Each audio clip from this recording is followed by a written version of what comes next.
So we're here at Conway Hall Library with the researcher who put together this exhibition of the work of Eliza Flower, Carl Harrison.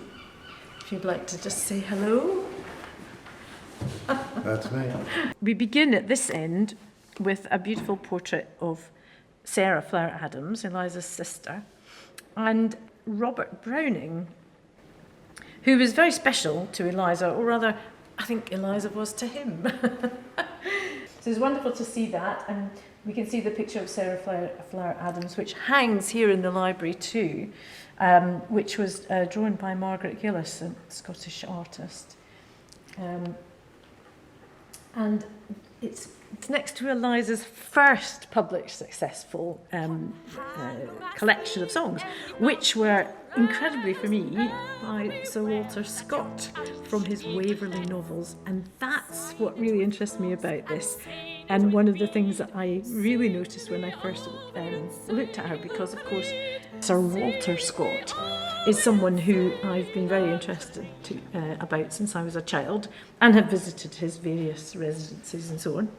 I know his novels very well. So it was wonderful to find this set of 14 songs that she'd set. We chose 2 of these songs because they are really good. They're very dramatic, and that's partly because Sarah, of course, was a good actress. And there's a little thing that underneath that Carl has made about the Flower family in Dalston, which is really interesting as well, because people don't think of Dalston as a nice place with lots of nature, but at that time it was. And although the sisters were brought up in Harlow originally, they moved to London when they were teenagers after their mother died.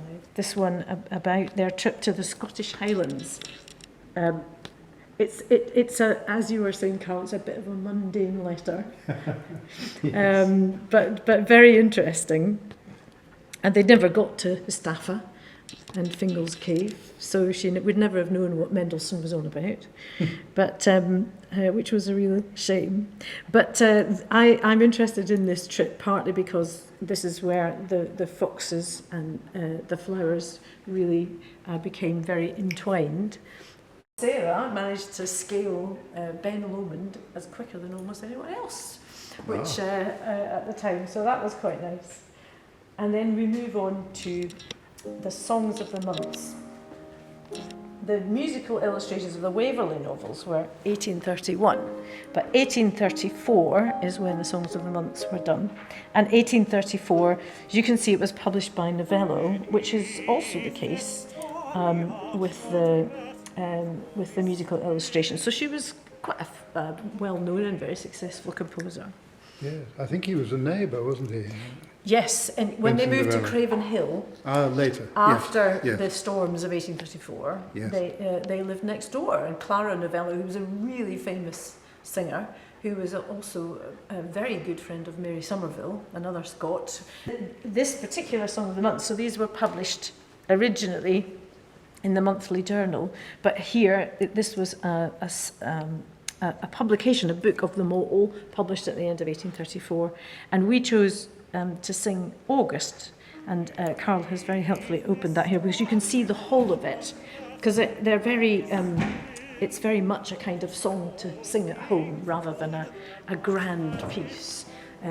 So you just told at the end that you can sing the second verse to the same tune. And the person who wrote the words was Harriet Martin, and you can see her biography here behind. And they were very, very close for a very long time.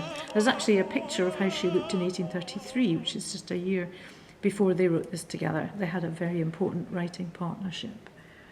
And then we move on to That Man, William Johnson Fox. This is also by Margaret Gillis. I hadn't seen that before either, Carl. It's really interesting to see that. And this is a very important year for them all, 1834. Up to this point, he had been their guardian after their father had died in Dalston. And so they'd all lived with Fox's family, with his wife and children. And for about 2 years, up until 1834, there was a lot of tension in the house as Fox and Eliza became very close. They worked very hard together at the Unitarian Chapel, and in 1834 they split from the family altogether and set up a new house at Craven Hill. And this stuff here, which says Scandal South Place, these are a lot of the letters and things from the time with you know, what was going to happen to his congregation. He was a reverend, and you can imagine there'd been a bit of a to-do, wasn't there? Indeed, yes. First of all, he resigned, and then the majority, as it turned out, in the congregation asked him not to come back, so he withdrew the resignation. And the smaller part, who couldn't accept the new arrangement between Fox and Eliza, seceded and left the chapel. But that left Fox with the opportunity to actually pursue a more radical, more liberal approach. Which is really where they were going, because the sisters were very influential to his thinking. So you kind of, when you think about that move away from the religious to the more radical, you're really thinking about the three of them. Yes, absolutely. That's kind of a trio, isn't it? But these letters are fascinating. Hard to read, but fascinating. So then you moved on to the next cabinet, which shows you a picture of the South Place Chapel, which doesn't look at all like that now, although the building is actually colonnaded. It is. that remains. Oh, the modern building. Yeah. Because the chapel has gone. The chapel's gone, but they've made a modern building that has colonnades, and there's a little plaque there in South Place. There is, yes. It's not far from Moorgate Station, if you know London. And this is lovely. So we've got hymn 139 open in the hymn book. So this is the hymn book, as you'd expect to see in a church, with just the words. If you were the congregation, you'd just be given the words and expected to know the tune. In all cases in this hymn book, that was very unlikely that you'd know either the words or the tune, unless you sung them a lot. So I've always assumed that means that they did actually sing these a lot. And this one, number 139, begins with the words spring, summer, autumn, winter. And as our performance was called Flowers of the Seasons, we felt that this was quite a good one to start off with. And this is a choral piece. It's actually written for quite a standard SATB choir. But it's not a standard hymn. It's like a sort of Handelian oratorio in just one little hymn. It's quite extraordinary. As indeed they all are. And here's the book with all the music in it. And you can see, if you look along, that some of Carl's opened some of them, so you can kind of see how it looks inside. And it was published in several volumes, and in fact, some of the volumes are quite different from others. It's quite hard to work out exactly. It is. So they've been partially reconstructed. We've got 2 sets, I think, and a third set, which is manuscript. But they vary in their contents, and some of these sets were actually put together much later. That's quite strange, isn't it? Yeah, it's very odd. But I noticed that this is South Place Chapel Lending Library stamp there. Yes. So somebody was taking it out. And presented by Mrs. Bridle Fox, who was Fox's daughter. Yes, who made the portrait of Indeed. Eliza. Yeah. So it's lovely to see that. And this is not your typical music for. I mean, she started getting the congregation to act as one choir, and the choir, we were very expert to be a second choir. And some of the settings are extraordinarily complex. It's fascinating to look at how she expected, just ordinary people turning up for church, effectively, to be able to sing this stuff. It's amazing. Now this you'll have to tell me about, Carl.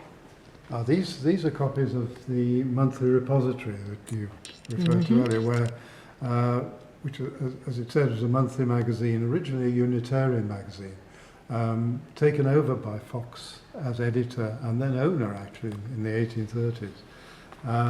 And he began to introduce much more literature, music, poetry into it, and less theology.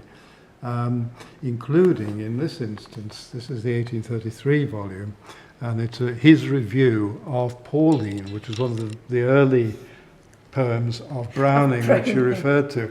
And this actually brought Browning to the public attention. Which is so interesting, isn't it? Because it's not a very good poem. Ah. Pauline. Well, I don't think so. I mean, who? No. I don't know. But it's said to be about Eliza. Yeah, absolutely. And you wonder, therefore, what was the motivation to laud the poet, or was it because he knew it was about Eliza that he did this? But it's wonderful. I mean, it's wonderful to think that all these people are bound up in, in really the careers of poets that were very important in the end. Absolutely, and Fox was very influential in bringing people to the public notice. Like that. I think he published one of the early works of Tennyson as well. Yes, that's right, he did. And then in this volume on the right, this is the 1834 volume, and that has the songs of the season, songs of the month in it. And we've opened this one at March, which you also did in the show. Yes. So we were looking at August earlier on. March was the one, but March is the one that really reflects the kind of tempestuousness of 1834 for Eliza's life. And I see you've got in the middle here about the Craven Hill Salon, which I think is a really good way of thinking of it. Yes, they were visited by all sorts of people, including Carlyle, Charles Dickens occasionally, Browning, of course, and William Macready, who was the actor promoter, very prominent at the time. The Laurence Olivier of his time. That's right. Very much involved with Browning when Browning was attempting to set himself up as a playwright, which he never did very successfully. In fact, the two fell out, I think. Yes, it was quite a salon, really, almost in the modern sense. Yes, very progressive salon. Yeah. And you can see now the two hymns that are open. One was "Oh Lovely Voices of the Sky," which is a Christmas one. And in fact, it's just, you can see the two verses here. She actually, although it's a repeated hymn tune, I mean, you do wonder about this. This could, it feels to me like a solo song, but it's in a hymn book, So if a choir singing this, I mean, yes, a choir could sing this, but they'd all have to be sopranos. Huh? Because it's very high for a congregation. Yeah. Unless she trained her congregation so well, they could all sing that high. But I doubt it. It's quite something. But very beautiful. And although the tune is effectively the same, she does small alterations, which is a feature of her work. When she repeats, it's never quite the same. It's always got a touch of the meaning for that verse that she wants to come out, which she didn't do in most of the songs of the months, although interestingly she did it in March. And then the last one is Nearer My God to Thee, which is a wonderful, wonderful piece, and you can see the two choirs there, the one on the top line, and then it says semi-chorus for the one on the bottom, and it's a 5-verse hymn, and each verse is very different, but the same. It's quite hard to explain that. You have to hear it. There's a really beautiful, and you can see below it the Sarah Flower Adams words for it as well. They're more well known in other settings now, but yes, that isn't the original, but that is her own autographed manuscript version of it. Yeah. I'd like to just say thank you very much, Cal, for doing this wonderful job, and you, I believe you are the Honorary Archivist for Conway Hall. The Honorary Archivist. Well, we are very honoured that you've done this for us. Thank you very much. No. And I hope that we'll be able to bring this for more people to see. Thank you. And thank you too. I very much enjoyed doing it.